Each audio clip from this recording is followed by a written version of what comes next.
ऐसा देश जिसकी अर्थव्यवस्था बार बार आईएमएफ के सामने हाथ फैलाती है, जहां राजनीतिक अस्थिरता खत्म होने का नाम तक नहीं लेती, लेकिन फिर भी अमेरिका उसे छोड़ नहीं सकता।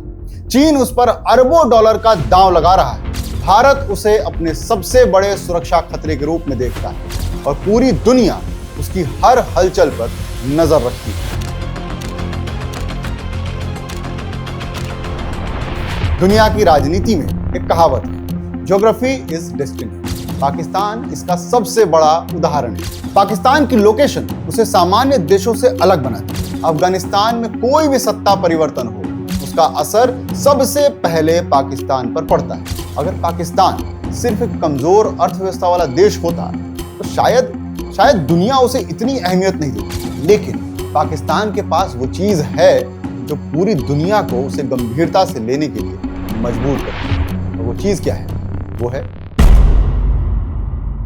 कल्पना कीजिए एक ऐसा देश जिसकी अर्थव्यवस्था बार बार आईएमएफ के सामने हाथ फैलाती है, जहां राजनीतिक अस्थिरता खत्म होने का नाम तक नहीं लेती, जहां आतंकवाद, सैन्य तख्तापलट और आर्थिक संकट लगभग रोजमर्रा की खबरें हैं, लेकिन फिर भी अमेरिका उसे छोड़ नहीं सकता। चीन उस पर अरबों डॉलर का दांव लगा रहा है। सऊदी अरब उसे अपनी सुरक्षा का हिस्सा मानता है। भारत उसे अपने सबसे बड़े सुरक्षा खतरे के रूप में देखता है और पूरी दुनिया उसकी हर हलचल पर नजर रखती है। आखिर क्यों? क्या वजह है कि पाकिस्तान अपनी तमाम कमजोरियों के बावजूद आज भी दुनिया की सबसे महत्वपूर्ण जियोपॉलिटिकल शतरंज का केंद्र बना हुआ है? इसका जवाब सिर्फ आतंकवाद, कश्मीर या भारत पाकिस्तान की दुश्मनी में नहीं छिपा है। असली वजह है पाकिस्तान की भौगोलिक स्थिति, उसकी परमाणु ताकत, चीन के साथ उसका गठबंधन, अफगानिस्तान पर उसका प्रभाव और वो रणनीतिक लोकेशन जो उसे दुनिया की हर सुपर पावर के लिए अनदेखा न किए जाने वाला एक देश बनाती है। नमस्कार, मेरा नाम है करुणेश और आज के इस वीडियो में हम समझेंगे कि आखिर पाकिस्तान क्यों हर सुपर पावर के लिए इतना जरूरी है और क्यों आने वाले दशकों में भी दुनिया पाकिस्तान को नजरअंदाज नहीं कर पाएगी। लेकिन उसके पहले अगर आपने हमारे इस चैनल को सब्सक्राइब नहीं किया है तो अभी के अभी सब्सक्राइब कर लीजिए ताकि आप हमारी कोई भी वीडियो मिस ना कर दें।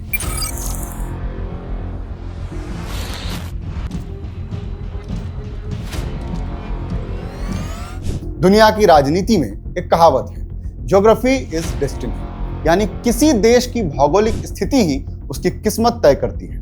पाकिस्तान इसका सबसे बड़ा उदाहरण है। पाकिस्तान ऐसी जगह पर स्थित है जहां दक्षिण एशिया, मध्य एशिया और मध्य पूर्व एक दूसरे से जुड़ते हैं। उसके पश्चिम में अफगानिस्तान और ईरान है, उत्तर में चीन है, पूर्व में भारत है और दक्षिण में अरब सागर। इसका मतलब यह है कि पाकिस्तान सिर्फ एक देश नहीं है बल्कि पूरी एशियाई राजनीति का एक जंक्शन पॉइंट है। अमेरिका के लिए पाकिस्तान अफगानिस्तान तक पहुंच का रास्ता रहा है। चीन के लिए यह हिंद महासागर तक पहुंचने का सबसे छोटा मार्ग है। भारत के लिए यह सुरक्षा चुनौती है और खाड़ी देशों के लिए पाकिस्तान उनकी सैन्य सुरक्षा का एक अहम हिस्सा है। पाकिस्तान की लोकेशन उसे सामान्य देशों से अलग बनाती है। उदाहरण के लिए चीन अगर पाकिस्तान के ग्वादर पोर्ट तक पहुंच बना लेता है तो उसे मलक्का स्ट्रेट के लंबे समुद्री मार्ग पर निर्भर नहीं रहना पड़ेगा और इसी वजह से चीन अरबों डॉलर सीपेक में निवेश कर रहा है। इसी तरह अफगानिस्तान में कोई भी सत्ता परिवर्तन हो, उसका असर सबसे पहले पाकिस्तान पर पड़ता है। पाकिस्तान की 2600 किलोमीटर लंबी सीमा अफगानिस्तान से लगती है, इसलिए अफगानिस्तान में अमेरिका, तालिबान या किसी भी ताकत का खेल पाकिस्तान को सीधे प्रभावित करता है। दूसरी तरफ भारत के साथ उसकी हजारों किलोमीटर लंबी सीमा दुनिया की सबसे सैन्यकृत सीमाओं में से एक है। यानी पाकिस्तान सिर्फ एक देश नहीं है बल्कि जियोपॉलिटिकल संघर्षों का एक केंद्र बिंदु है। अगर पाकिस्तान सिर्फ एक कमजोर अर्थव्यवस्था वाला देश होता तो शायद दुनिया उसे इतनी अहमियत नहीं देती, लेकिन पाकिस्तान के पास वो चीज है जो पूरी दुनिया को उसे गंभीरता से लेने के लिए मजबूर करती है। और वो चीज क्या है? वो है परमाणु हथियार। आज पाकिस्तान दुनिया के सबसे तेजी से बढ़ती परमाणु ताकतों में गिना जाता है। अनुमान है कि उसके पास 160 से ज्यादा न्यूक्लियर वॉरहेड्स हैं। यह संख्या भारत के लगभग बराबर है और कई यूरोपीय परमाणु देशों से ज्यादा है। लेकिन असली चिंता सिर्फ हथियारों की संख्या नहीं है, असली चिंता है पाकिस्तान की फर्स्ट यूज डॉक्ट्रिन। इसका मतलब है कि अगर पाकिस्तान को लगे कि पारंपरिक युद्ध में कोई भी देश उसे हरा सकता है तो वो पहले परमाणु हथियार इस्तेमाल कर सकता है। भारत पाकिस्तान के बीच हर तनाव पूरी दुनिया को इसीलिए डराता है। अमेरिका और पश्चिमी देशों के लिए सबसे बड़ा डर यह है कि अगर पाकिस्तान में राजनीतिक अस्थिरता बहुत ज्यादा बढ़ गई तो परमाणु हथियारों की सुरक्षा खतरे में पड़ सकती है। इसलिए वॉशिंगटन पाकिस्तान से नाराज होने के बावजूद उससे रिश्ता नहीं तोड़ता। पाकिस्तान का परमाणु इतिहास भी खतरे से भरा रहा है। एक्यू खान नेटवर्क ने उत्तर कोरिया, ईरान और लीबिया तक परमाणु तकनीक पहुंचाई थी। इसे इतिहास का सबसे बड़ा न्यूक्लियर प्रोलिफरेशन नेटवर्क माना जाता था। इसके बावजूद पाकिस्तान पूरी तरीके से अलग थलग नहीं पड़ा, क्योंकि दुनिया जानती थी कि एक परमाणु शक्ति को नजरअंदाज करना संभव नहीं है। यही पाकिस्तान की सबसे बड़ी रणनीतिक ताकत है। उसकी अर्थव्यवस्था कमजोर हो सकती है, लेकिन उसके परमाणु हथियार उसे टू इंपॉर्टेंट टू इग्नोर बना देते हैं। अगर आज किसी एक देश ने पाकिस्तान पर सबसे बड़ा दांव लगाया है तो वो है चीन, और इस रिश्ते का सबसे बड़ा प्रतीक है सीपेक यानी चाइना पाकिस्तान इकोनॉमिक कॉरिडोर। चीन ने पाकिस्तान में $60 अरब से ज्यादा का निवेश किया। इसका उद्देश्य सिर्फ सड़कें या बिजली परियोजनाएं बनाना नहीं है, असली उद्देश्य है चीन को सीधे सीधे अरब सागर तक पहुंचा देना। चीन का ज्यादातर तेल मलक्का स्ट्रेट से होकर गुजरता है। यह समुद्री रास्ता अमेरिका की नौसेना के प्रभाव में है। अगर कभी अमेरिका चीन युद्ध जैसी स्थिति बनी तो अमेरिका इस रास्ते को ब्लॉक कर देगा।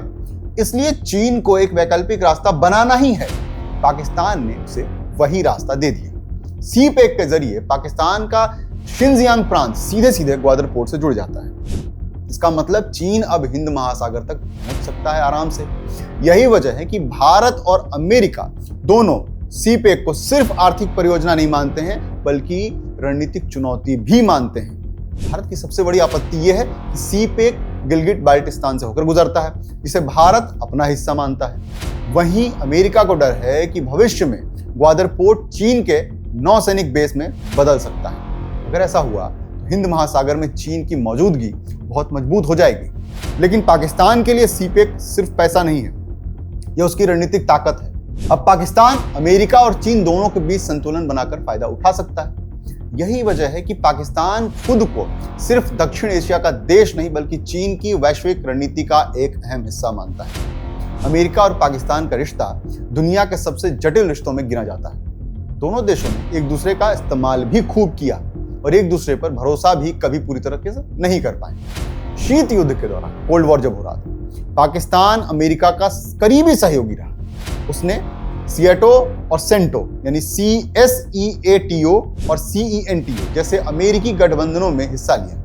बदले में अमेरिका ने पाकिस्तान को सैन्य और आर्थिक मदद दी, लेकिन असली साझेदारी 1980 के दशक में बनी, जब सोवियत संघ ने अफगानिस्तान पर हमला किया। अमेरिका ने पाकिस्तान की ISI के साथ मिलकर अफगान मुजाहिदीन को हथियार और पैसा दिया। इसी दौर में तालिबान और कई चरमपंथी नेटवर्क मजबूत हुए। 2001 में 9/11 के बाद पाकिस्तान अचानक अमेरिका का मेजर नॉन नेटो एलाई बन गया। अमेरिका को अफगानिस्तान में युद्ध के लिए पाकिस्तान की जरूरत थी।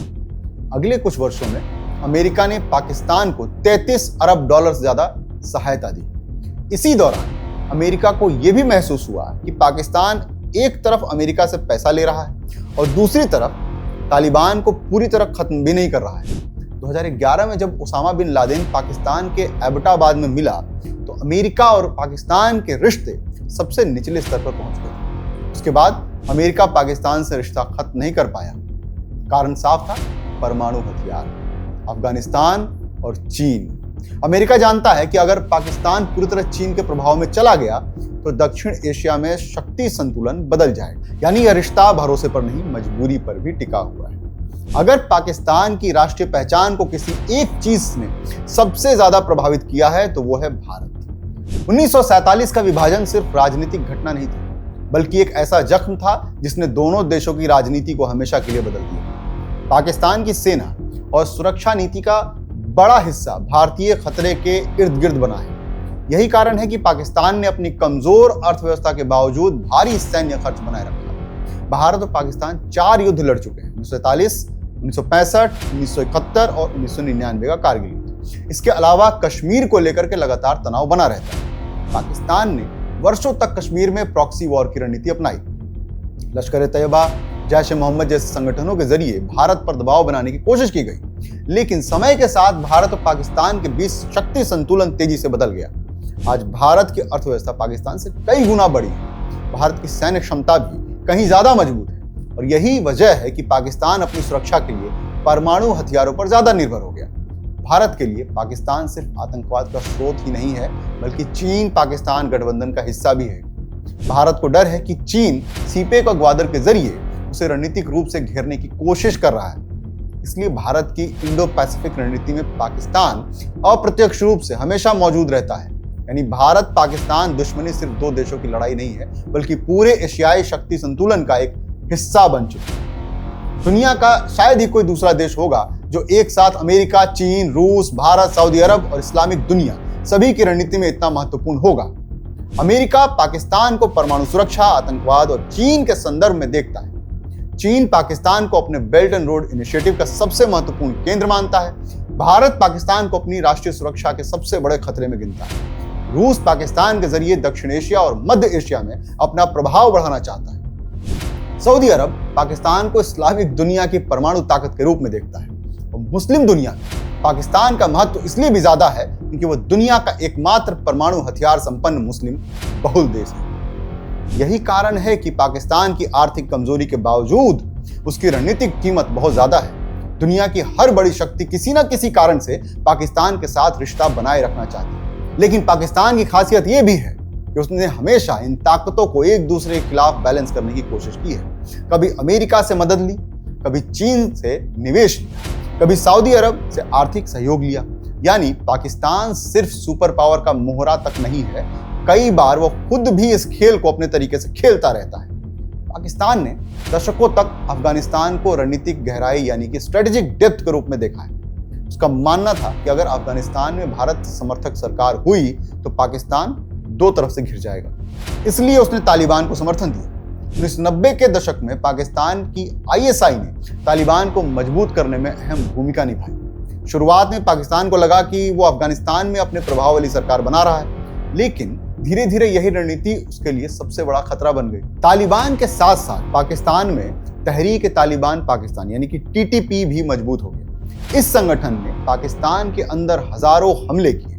पिछले 2 दशकों में आतंकवाद में 70,000 से ज्यादा पाकिस्तानी मारे गए। यानी पाकिस्तान जिस आतंकवादी नेटवर्क को रणनीतिक संपत्ति समझता था, वही उसके लिए अंदरूनी खतरा भी बन गया। अफगानिस्तान में अमेरिका की वापसी और फिर वापसी के बाद तालिबान की सत्ता में वापसी ने पाकिस्तान को एक अजीब स्थिति में डाल दिया। एक तरफ तालिबान पाकिस्तान के लिए उपयोगी है, दूसरी तरफ वही तालिबान पाकिस्तान विरोधी संगठनों को भी जगह देते हैं। आज पाकिस्तान को एहसास हो रहा होगा कि प्रॉक्सी वॉर की रणनीति लंबे समय में खुद उसके लिए विनाशकारी साबित हुई, लेकिन अब बहुत देर हो चुकी है। पाकिस्तान और सऊदी अरब का रिश्ता सिर्फ धार्मिक नहीं है, बल्कि रणनीतिक और आर्थिक भी है। दशकों से सऊदी अरब पाकिस्तान को आर्थिक मदद देता रहा है। बदले में पाकिस्तान की सेना खाड़ी देशों की सुरक्षा का हिस्सा रही। लाखों पाकिस्तानी खाड़ी देशों में काम करते हैं और हर साल अरबों डॉलर की रिमिटेंस पाकिस्तान भेजते हैं। पाकिस्तान की अर्थव्यवस्था के लिए यह पैसा बहुत महत्वपूर्ण होता है। इसलिए इस रिश्ते का एक और पहलू भी है। सऊदी अरब ने वर्षों तक पाकिस्तान में मदरसों और धार्मिक संस्थाओं को फंड किया। इससे पाकिस्तान में कट्टरपंथी विचारधाराओं का प्रभाव बढ़ा। बाद में यही कट्टरपंथ पाकिस्तान के लिए अंदरूनी समस्या बन गया। सऊदी अरब पाकिस्तान को इस्लामिक बॉम्ब के रूप में देखता है, क्योंकि पाकिस्तान दुनिया का एकमात्र मुस्लिम बहुल देश है, जिसे मैंने पहले बताया कि उसके पास परमाणु शक्ति है। यही कारण है कि खाड़ी देशों के लिए पाकिस्तान सिर्फ एक साझेदार नहीं है, बल्कि रणनीतिक सुरक्षा कवच जैसा भी है। यानी पाकिस्तान का महत्व सिर्फ दक्षिण एशिया तक सीमित नहीं है, इसका पूरा प्रभाव इस्लामिक दुनिया में दिखता है। आज पाकिस्तान एक ऐसे मोड़ पे खड़ा है जहां उसके सामने 2 बड़े रास्ते दिखाई देते हैं। पहला रास्ता पूरी तरीके से चीन के प्रभाव में जाना। अगर पाकिस्तान चीन के साथ और गहराई से जुड़ता है और ग्वादर पर चीन नौसैनिक मौजूदगी बढ़ती है और पाकिस्तान अमेरिका प्रभाव से दूर हो जाता है, तो दक्षिण एशिया में शक्ति संतुलन पूरी तरीके से बदल जाएगा। ये अमेरिका और भारत दोनों के लिए बड़ी रणनीतिक चुनौती होगी। दूसरा रास्ता भारत के साथ किसी स्थायी समझौते की कोशिश। अगर दोनों देशों के बीच व्यापार बढ़े, सीमा तनाव कम हो और कश्मीर को लेकर हिंसा घटे तो दक्षिण एशिया की पूरी अर्थव्यवस्था बदल सकती है, जो कि देखने में नहीं लगता कैसा संभव है। पाकिस्तान अपनी ऊर्जा सैन्य प्रतिस्पर्धा के बजाय शिक्षा, उद्योग और इंफ्रास्ट्रक्चर पर खर्च कर सकता है, लेकिन ये रास्ता आसान नहीं है, क्योंकि पाकिस्तान की राजनीति और सेना लंबे समय से भारतीय खतरे के इर्द गिर्द ही बनी हुई है। अगर भारत के साथ तनाव कम हो गया तो पाकिस्तान की सैन्य संरचना और उसकी राजनीतिक भूमिका पर भी असर पड़ेगा। इसीलिए जो विशेषज्ञ ये मानते हैं कि निकट भविष्य में पाकिस्तान पूरी तरीके से किसी एक दिशा में नहीं जाएगा। वो अमेरिका, चीन, खाड़ी के देश और अपनी क्षेत्रीय राजनीति के बीच संतुलन बनाकर चलने की कोशिश करता रहेगा। पाकिस्तान विरोधाभासों का देश है, आर्थिक रूप से कमजोर लेकिन रणनीतिक रूप से बेहद शक्तिशाली है। राजनीतिक रूप से अस्थिर है लेकिन वैश्विक राजनीति केंद्र में है। उसकी सबसे बड़ी ताकत उसकी लोकेशन है। उसके परमाणु हथियार उसे अनदेखा करना असंभव बनाते हैं। चीन के लिए वो हिंद महासागर का रास्ता है, अमेरिका के लिए परमाणु सुरक्षा और आतंकवाद से जुड़ा सवाल है, भारत के लिए सुरक्षा की चुनौती है और इस्लामिक देश के लिए एक प्रतीक है। और यही कारण है कि पाकिस्तान बार बार संकटों में फंसने के बावजूद वैश्विक राजनीति में महत्वपूर्ण बना रहता है। असल में पाकिस्तान की सबसे बड़ी ताकत उसकी इंडिस्पेंसिबिलिटी है, यानी दुनिया उसे छोड़ नहीं सकती, लेकिन यही उसकी सबसे बड़ी कमजोरी भी है। क्योंकि जब कोई देश टू इंपॉर्टेंट टू फेल बन जाता है तो कई बार वो अपनी गलतियों की पूरी कीमत कभी नहीं चुकाता। और शायद यही वजह है कि पाकिस्तान आने वाले दशकों में भी दुनिया की हर सुपर पावर की रणनीति का हिस्सा बना रहेगा, क्योंकि इस जियोपॉलिटिकल शतरंज में पाकिस्तान ऐसा खिलाड़ी है जिसे कोई भी नजरअंदाज नहीं कर सकता। आज के लिए हमारी वीडियो में बस इतना ही है, लेकिन आपके लिए अभी और भी कुछ है। आज के लिए हमारी वीडियो में बस इतना ही है, लेकिन आपके लिए और भी बहुत कुछ है। आपके लिए हमारे पास एक सवाल है, इसका जवाब आप हमें कमेंट में बता सकते हैं। कमेंट बॉक्स खुला है। पहला सवाल यही है कि आपको हमारी ये वीडियो कैसी लगी, इस वीडियो में हम और क्या बेहतर कर सकते हैं, और अगर कल दुनिया में अमेरिका और चीन के बीच सीधी टक्कर होती है तो क्या पाकिस्तान उस युद्ध का सबसे बड़ा गेम चेंजर बनेगा? इसका जवाब आप कमेंट करके दीजिए। वीडियो पसंद आई हो तो लाइक जरूर करिएगा, शेयर करिए और अपने दोस्तों में शेयर करिए जिनको जियोपॉलिटिक्स में दिलचस्पी होती है। बस चैनल को सब्सक्राइब तो करना बिल्कुल मत भूलिएगा। बाकी अगले शुक्रवार एक नए टॉपिक के साथ शाम 8 बजे बजर बट्टू दुनिया पर फिर मिलेंगे। तब तक के लिए साइनिंग ऑफ, पीस।